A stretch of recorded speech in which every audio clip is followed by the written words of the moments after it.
So, yeah, it was great. Everybody agreed yesterday that George Takei was a home run. Forget it. Bottom of the ninth, Game 7, Grand Slam home run. Yeah, it's just everybody loves your voice and your delivery and sort of that, I don't know, that whole affect. But he was also so open and honest. Yes. He's a good guy. Yeah, he was in the spirit of what was going on. Oh, I love this. I mean, I love praise. You can bring in a pedestal here. Let me just say, the in-demand two-shot of me and George is the creepiest thing in the history of show business.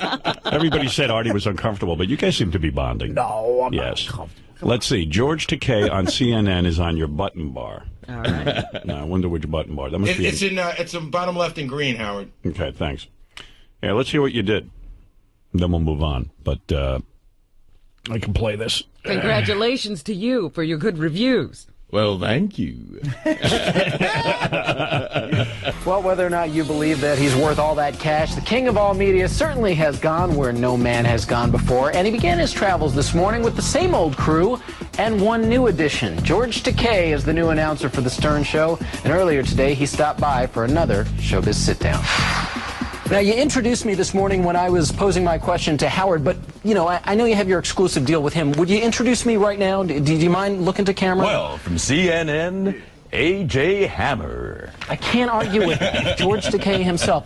It's funny how everybody wants you to now announce for Now that. he's the announcer to everyone. Isn't it funny you do one thing and then all of a sudden now you're the announcer? I mean, like, you know. You've opened another door for me. I think so. And I'm totally stepping through it. Yes. Chaos this morning, but so much fun and crazy there at Sirius. It was absolute madness. I mean, you know, I got the script last night.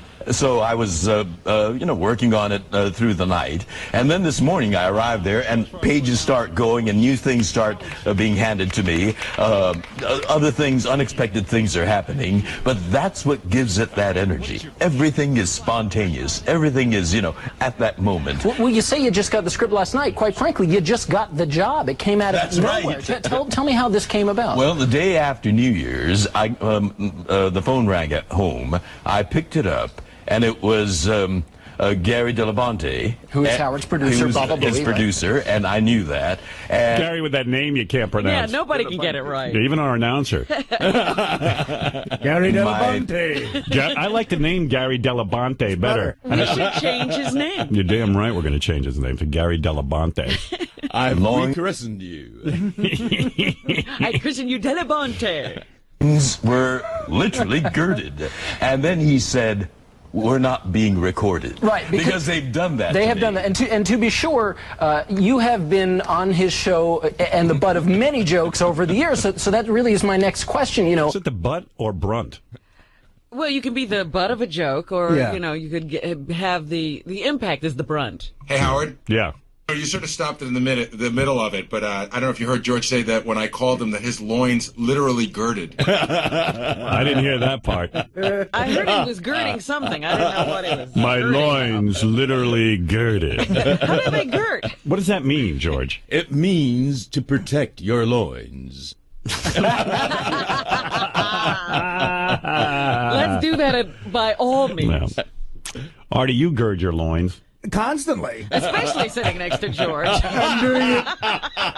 This man has a lot of man in him.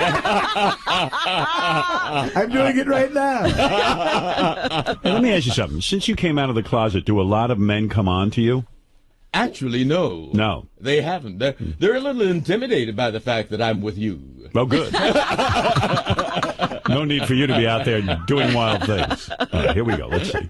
Howard Stern certainly has had lots of fun at your expense. Why do this job? Because, what Howard represents, he's teased me a little. Look at them trying to screw us up. I know, right away. Yeah, hey, come on. What a bunch of dicks. In the love fest. Yeah. Well, anyway, want to hear the rest? Yeah, I want to hear what George said. And things like that. A lot. But he also represents something venturesome, adventurous, and something that's important in American society. And it certainly has been an intense couple of months for you. You made news of your own back in the fall. You came out publicly as a gay man in your 60s. And I was just curious about that decision and why, at this stage of life, did you decide to go ahead and make that announcement? Well, because I stopped giving a shit. Thank you. Yeah. What's the point now? Yeah, really. I mean, but good thing you came out of the closet. I mean, it's got to be liberating, man. I mean, it's great. Well, you know what prompted it was, you know the guy, Arnold Schwarzenegger. Were you getting on with him? Well, yes, he really got my dander up. Oh. He vetoed. You know, you call it a dander? He's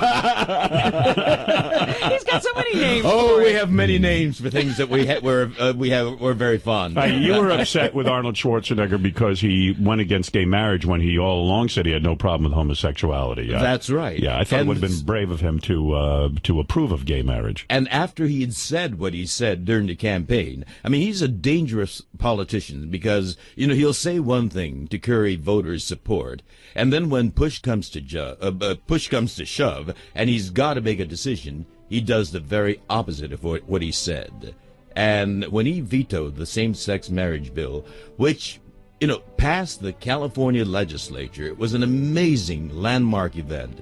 And all that was required was his signature. And he vetoed it by playing to the narrowest segment of the most reactionary part of his base. You know, I never could see Artie before. He just sits with his head down and reads the paper. How can you? You're not paying attention, are reading you? the paper while that's going on. I'm riveted. The guy's pouring his heart out, and you're just sitting there reading the newspaper. Actually, it was very poignant what you just said. What's your name? Poignant. He doesn't care. All right. Anyway, so yesterday was. Do you want to finish the rest of George's report, or you had enough? We can go on now. Okay, Does it make we can go George on, yes. uncomfortable to hear that? Yes, it does. I said it. Anyway, I want to say that George Takei being here has been an absolute delight, and he will be here through Friday as our announcer, and then who knows? I mean, we want him to definitely be the voice of our morning show. Absolutely. And maybe he can make occasional appearances. That would be lovely. That's From right. California. Yeah, like we could put you on an ISDN line. You know what I mean? You That could do would be fantastic because it's so fun to have him here live. Yeah, you could do it from your bed. I'm serious. I see me and George doing a world tour together.